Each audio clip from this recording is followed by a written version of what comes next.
안녕하세요. 저는 미술 강의와 아트 디렉터로 활동하고 있는 최혜원입니다.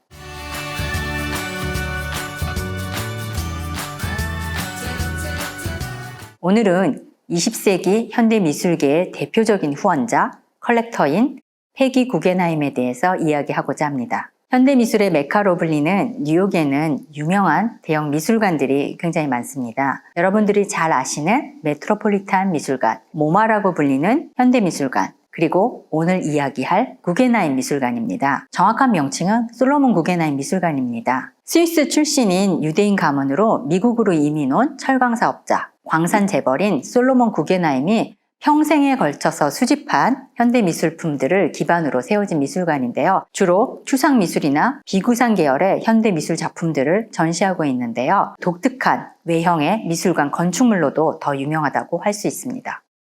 우리가 뉴욕의 현대사를 얘기하고 미술 후원의 역사를 얘기할 때 빠지지 않는 록펠러 가문이 있는데요. 오늘 얘기할 구겐하임이라고 하는 가문도 그에 못지 않습니다. 미국의 현대사에서 아주 큰 영향력을 끼쳤고요. 특히 미술계에는 아주 중요한 가문이라고 할 수 있습니다. 구겐하임 가문에 있어서 진취적이고 도발적인 예술 애호가로서 예술의 중심지를 유럽에서 미국으로 옮겨오게 한 장본인, 전설적인 현대미술의 컬렉터인 패기 구겐하임의 이야기를 지금부터 시작하고자 합니다. 아름다운 물의 도시로 유명한 바로 이 베네치아에는 패기 구겐하임 미술관이 있는데요. 정확하게는 패기 구겐하임 컬렉션으로 명명이 되어 있습니다. 그녀가 30년 동안 살았던 그녀의 저택이 지금은 미술관으로 운영이 되면서 그녀가 평생 동안 수집했던 현대미술의 대표적인 작품들이 전시되어 있습니다. 패기 구겐하임은 미국 최대의 화상이자 초현실주의라고 하는 현대미술을 미국에 소개하는 데 일조를 했고요. 미국의 추상표현주의 작가들에게 물질적, 정신적인 후원을 많이 했던 사람으로 유명합니다. 미국 모더니즘의 여왕으로 불리기도 했는데요. 탁월한 안목과 재력을 바탕으로 금세기 미술 화랑을 경영하면서 미술의 중심 무대를 유럽에서 미국으로 옮겨놓는 데 결정적인 역할을 하였던 전설적인 여성 컬렉터입니다. 그녀는 예술에 대한 사랑과 탁월한 안목과 지도력, 사업수단까지 겸비했는데요. 뉴욕의 현대미술을 세계적인 수준으로 이끈 장본인이라고 할 수 있습니다.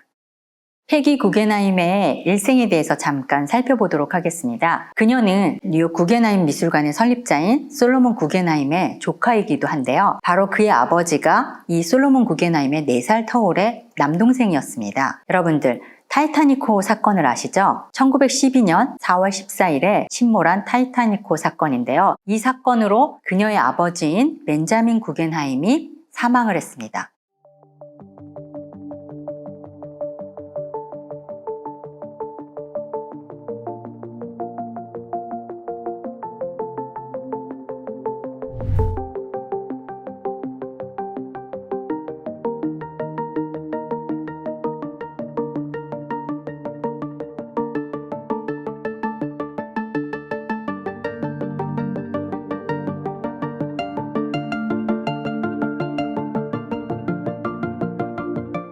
불행한 가족사를 딛고 패기 구겐하임은 20대에 거액의 유산을 상속을 받는데요. 그녀는 뉴욕에 있기보다는 파리로 건너가서 연애와 결혼, 이혼을 반복하면서 여러 문인들, 예술가들, 화가들과 교류를 하게 되는데요. 그녀의 훌륭한 현대미술 컬렉션은 그녀의 화려한 연애 경력과도 같다고 할 수가 있겠는데요. 한번 살펴보실까요?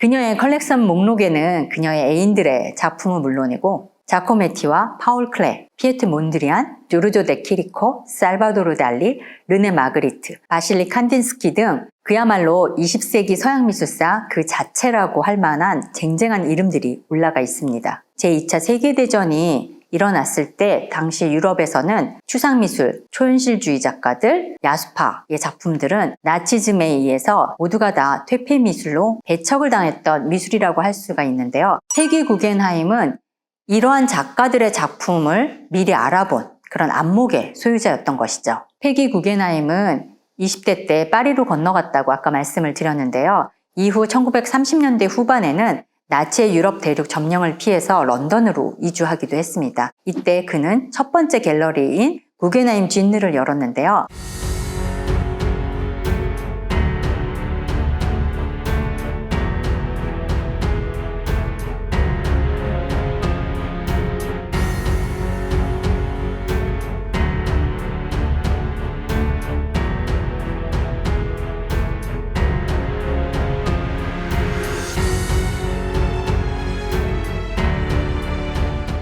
그녀는 유럽에서 제2차 세계대전이 발발하자 1940년대에 다시 뉴욕으로 돌아오게 됩니다. 그래서 1942년 뉴욕에서 그녀의 두 번째 갤러리를 열게 되는데요. 그 갤러리 이름이 금세기 미술 화랑입니다. 그녀는 단순히 예술작품을 감상하고 구입하는 데 그치지 않고 후원자, 수집가로서 새로운 경향을 선도해가며 예술가들의 작품을 전하는 훌륭한 메신저 역할을 톡톡히 했다고 할 수 있습니다. 페기 구겐하임의 노력은 예술을 좋아해서 미술 작품을 수집했다는 것에 끝나지 않았습니다. 나치에 의해서 퇴폐 미술가로 낙인 찍혔던 그들이 뉴욕의 새로운 세상에 정착할 수 있도록 예술가들의 생계도 도와줬다고 할 수가 있는데요. 그들의 작품을 구입해주고 그들의 생활비를 지원해주기도 했습니다. 그리고 미국 작가들의 발굴에도 굉장한 노력을 했는데요. 그녀는 이 화랑을 중심으로 뉴욕파라고 하는 추상 표현주의 작가들을 대거 발굴하고 그들의 전시회를 열어주게 되는데요. 액션 페인팅으로 유명한 잭슨 폴록, 마크 로스코, 로버트 마더웰 같은 그런 신진 작가들의 개인전을 이 화랑에서 열어줬습니다. 이렇게 그녀는 20세기 현대 미술의 신경향을 이끌어갈 젊은 작가들을 발굴하면서 유럽의 초현실주의 미술과 미국의 추상표현주의 미술을 절묘하게 결합시켜서 미술의 무대를 유럽에서 미국으로 옮겨오는 데 결정적인 역할을 하게 됩니다. 그 중에 대표주자가 바로 잭슨 폴록이라고 할 수가 있습니다. 액션 페인팅으로 유명한 잭슨 폴록의 추상화들 여러분들 잘 아실 텐데요. 페기 구겐하임이 잭슨 폴록을 발굴하고 그의 전시회를 바로 그녀의 화랑인 금세기 미술 화랑에서 열어줬습니다. 그로 인해서 페기 구겐하임은 잭슨 폴록의 성공을 가장 자랑스러운 업적으로 생각하기도 했다고 합니다. 페기 구겐하임은 제2차 세계대전이 끝난 후 다시 유럽으로 건너가게 됩니다. 그녀는 이 베네치아에 있는 저택을 구입해서 30년 동안 살게 되는데요. 그녀의 이 자택이 나중에 페기 구겐하임 미술관이 됩니다. 이후 페기 구겐하임은 1976년이 되면 미술계에서 은퇴를 하게 되는데요. 페기 구겐하임 그녀가 평생 동안 수집하였고 애지중지하였던 컬렉션들은 모두 아무런 조건 없이 솔로몬 구겐하임 재단에 기증이 됩니다. 그녀는 돈벌이를 위해서 작품들을 수집했다고 볼 수 없는 것이죠. 예술가들의 동료애를 바탕으로 한 순수한 예술에 대한 열정과 사명감으로 일궈낸 진정한 패트런의 역할을 페기 구겐하임을 통해 알 수 있는 것입니다.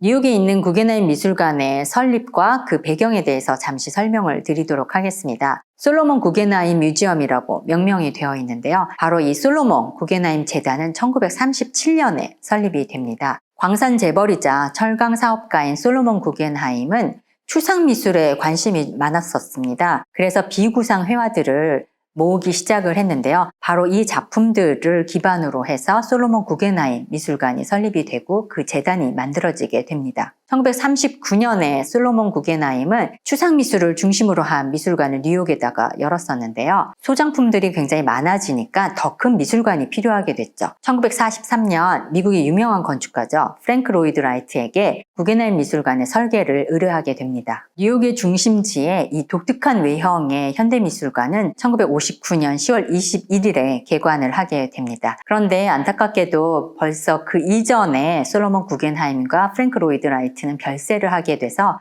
이 오픈식에는 참여할 수 없었죠. 프랭크 로이드 라이트가 설계한 이 미술관은 달팽이처럼 돌아가는 램프로 유명한 전시실이 마련이 됩니다. 여기는 자연스럽게 계단이 아니고 나선형으로 되어져 있는 데를 천천히 걸어 내려오면서 미술 작품들을 감상할 수 있는 특이한 구조로 이루어져 있죠. 이 구겐하임 미술관은 특히 바실리 칸딘스키의 작품이 굉장히 많은 것으로 유명한데요. 그것은 솔로몬 구겐하임이 이미 150점 이상의 바실리 칸딘스키의 작품을 소장하고 있었던 것을 기반으로 이 구겐하임 뮤지엄이 만들어졌기 때문입니다. 뉴욕에 있는 솔로몬 구겐하임 미술관을 중심으로 해외에도 여러 곳에 구겐하임 미술관이 있습니다. 바로 좀 전에 살펴봤던 베네치아에 있는 페기 구겐하임 컬렉션이 있고요. 스페인에 있는 빌바오라고 하는 바스크 지역에 있는 구겐하임 미술관이 또 있고요. 그리고 앞으로 아부다비에 멋진 건물로 들어서게 될 예정입니다. 지금까지 미술 후원의 역사, 예술가들의 동반자인 패트런에 대해서 살펴보았습니다. 세계 최고의 후원자였던 메디치 가문, 그리고 20세기 현대 미술에 있어서 세계 최고의 부자였던 록펠러 가문, 그리고 구겐하임 가문까지 알아보았는데요. 여러분들은 어떠셨는지요? 그들 모두는 경제적인 이익을 얻고자 미술품을 수집하거나 예술가들을 후원한 것은 아닙니다. 그들은 모두 자신들의 즐거움을 다른 사람들과 나누고 싶었다고 얘기를 하거든요. 자신들이 소장했던 작품들을 자신들만 보려고 했던 것이 아니라 다른 사람들과 향유하고자 했습니다. 이런 것들을 통해 우리들은 진정한 패트런의 모습을 볼 수 있는 것이죠.